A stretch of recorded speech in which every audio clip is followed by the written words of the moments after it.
بدحواس غم کے ہاتھوں نہایت ہوا اداس، جا کے زیر عرش باساد اضطراب کر کے حق کے سبحانہ کو میں خطاب، جا کے سجدے میں کروں حمد و ثنا، وہ ثنا جس کی نہ ہو کچھ انتہا، حکم حق کا ہو اٹھا سجدے سے سر، مانگ کیا مانگے ہیں اے غیر البصر، سر اٹھا کر میں کہوں گا اے خدا میری اب امت کو دوزخ سے بچا،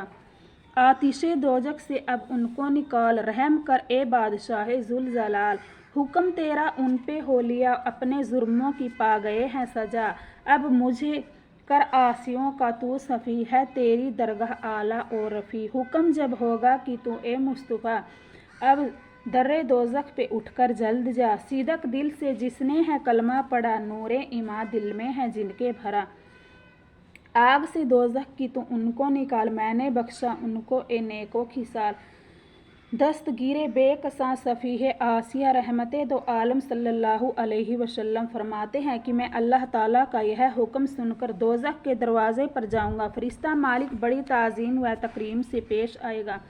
میں اس سے پوچھوں گا اے مالک دوزخ کے تھانے دار میری امت کے گناہ گاروں کا کیا حال ہے، وہ کہے گا یا رسول اللہ ان کی بری حالت ہے، لکڑی کی طرح وہ آگ میں جلتے ہیں اور آپ کو یاد کرتے ہیں،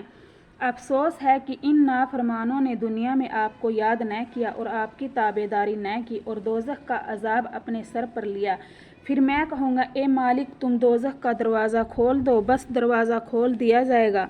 اور سب مرد اور عورتیں رو رو کر کہیں گے اے رسول اللہ یا حبیب اللہ ہم آگ میں جل گئے ہیں، آپ نے کیے کی سزا پا گئے، اب آپ ہم گناہ گاروں پر مہربانی فرمائیے اور ہم کو دوزخ سے نکالیے، اگر ہم دنیا میں آپ کی تابعداری کرتے تو دوزخ میں نہ جلتے، بس میں اسی وقت میری امت کے جو عاصی ہیں کمال چھانٹ کر میں لوں گا دوزخ سے نکال، آگ میں جل کر بدن ان کا سیاہ کوئلے کی شکل ہو بے اشتباہ، نہر ایک جنت میں ہے ماؤل حیات ہو نہا کر اس میں وہ اے نیک ذات، رنگ و رو رش کے قمر ہوگا تمام اور لکھے ہوں زمیں پر یہ کلام، اس جماعت پر ہوا ہے لطف رب دوزخی تھے ہو گئے آزاد سب، رحمت حق سے ہوئے ہیں جنتی تھے محمد کے یہ عاصی امتی، دوزخوں جنت میں تو بھی غور کر ہے تیرے یہ فعل کے دونوں ثمر، جیسے دنیا میں تیرے ہوں گے عمل باغ ویسا ہی ملے گا بے خلل، تیری یہ زید و سخاوت اے میاں باغ جنت میں ہو نہر جاوداں، تیری یہ تسبیح و تہلیل و درود سنبھل و ریحانہ گل اے ہے ودود، دل کا تیرے نور و ایمان و یقین باغ جنت ہوگا یہ سب بلیاں کی، تیرے یہ افعال و اعمال نیکوں باغ انش حشر میں سرسبز ہو، درست کر تو اپنے دلوں میں اعتقاد، حشر میں بر آئے تا تیری مراد، گر عقائد تیرے ہیں دنیا میں سست تو عمل تیرے ہیں سب نادرست، دل سے تو اپنے خدا کو ایک جان دوسرے کا رکھ نہ دل میں کچھ دھیان، قادر مطلق سمجھ اللہ کو دوسرے کا خطرہ بھی دل میں نہ ہو ہزاروں گر مصیبتیں اور خطرہ غیر حق پر نہ ہو کچھ ہرگز نظر، غیب سے آوے اگر تجھ پر بلا جان تو اس کو کی ہے حکم خدا، ہے جو تیرا کفر و عصیاں و نفاق، حشر میں دوزخ ہو یہ بالاتفاق، قلب میں تیرے جو کچھ ہے وہم بد، پکڑیں گے اس دن یہ صورت نیک و بد، خصلت بد تجھ پہ جتنی ہے تمام ان سے ہو تکلیف تجھ کو لاکھ لام، ہوگی ہے زنجیروں تو کی ہتھ کڑی، فاسقوں کی ہوگی گردن میں پڑی، لگو مت جان تو ان افعال کو، امتحاں کر ان کا تو غافل نہ ہو، رات دن رکھ اپنے کاموں پر نظر، نیک بد کا کر حساب اے بے خبر، اپنے باطن کو ذرا تو صاف کر تاکہ نور حق ہو اس میں جلوہ گر، مادر و ہمشیر و زد و پدر، یارو گارو ہم بادر ہم پیسر، دفن سب کو قبر میں تو کر چکا ہے، گوافِ غفلت میں نہ پڑ اب تو ذرا، اب تو اپنے آپ کو محسن بنا، غیر حق سے دل کو اپنے مت لگا، مسلمان بھائیوں اور دین کی بہنوں اللہ تعالیٰ سے ڈرو اور اچھے کام کرو، موت کو نہ بھولو، کسی کو خبر نہیں کہ موت کب آ جائے،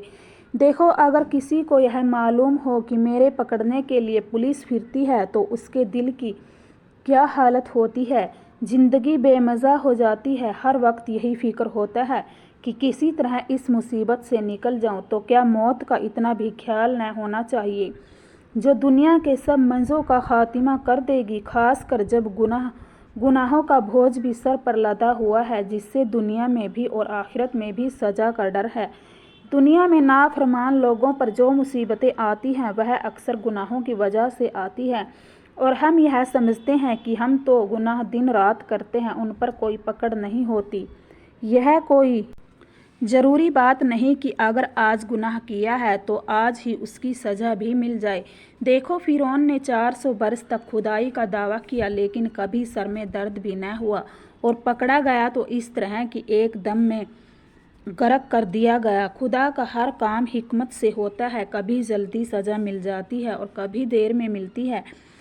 تو اگر کبھی گناہ کرنے کی سزا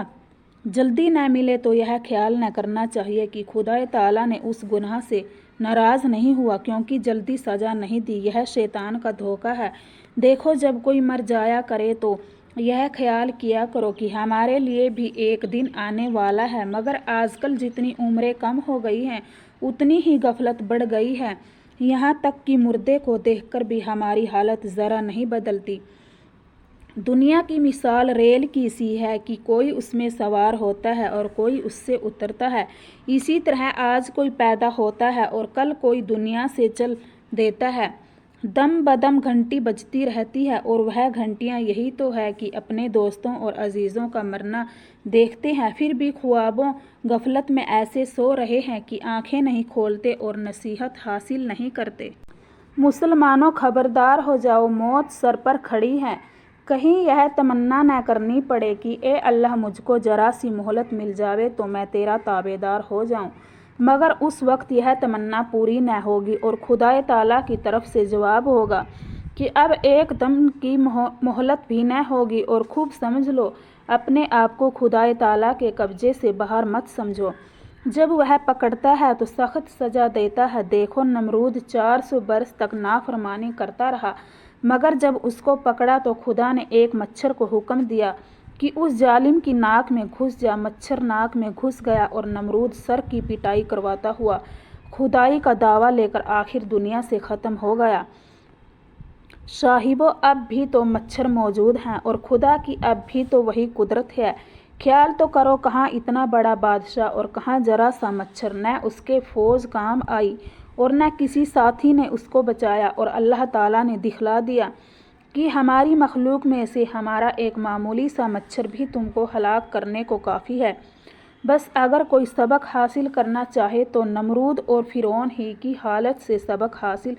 کر سکتا ہے۔ اس کے علاوہ اللہ تعالیٰ کی اور بھی ہر طرح کی قدرت ہے، جیسے ہاتھ پاؤں توڑ دے، اندھا یا کوڑی کر دے، آپس میں لڑا بھڑا کر مار دے، زمین میں دھسا دے، یا کوئی بیماری لگا دے، یا اور کسی آفت میں مبتلا کر دے۔ سبحان اللہ، سچ فرمایا ہے رحمت عالم صلی اللہ علیہ وسلم نے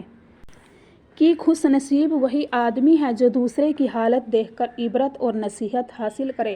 اللہ تعالیٰ کی پکڑ سے ڈرے اور برے کاموں کو چھوڑ دے۔ اب تو کچھ ہوش میں للہ آ، باقی ہے جو سانس ان کو مت گوا۔ قبر ہے اے بے خبر تیرا تو گھر، تو تندرستی سے ہے اس کی بے خبر۔ وہ تیری تنہائی اور بے کسی، وہ اندھیرا اور تنگی قبر کی، نہ کوئی غمگوار اور ہمسایہ وہاں جس سے اپنا حال دل کیجے بیاں، بھاگنے کی نہ وہاں چھپنے کی جا، خانے تاریخ ہے ڈرنے کی جا، ہوں گے وہاں منکر اور نکیر، بڑے پرغضب اور سخت گیر، کرنا اس حال میں پھر تفتیش حال، دین اور ایمان کا کرنا سوال، نہ بھائی بہن اور نہ یاروں آشنا، نہ مادر پدر وہاں پہ شفقت نما۔ السلام علیکم ورحمۃ اللہ وبرکاتہ۔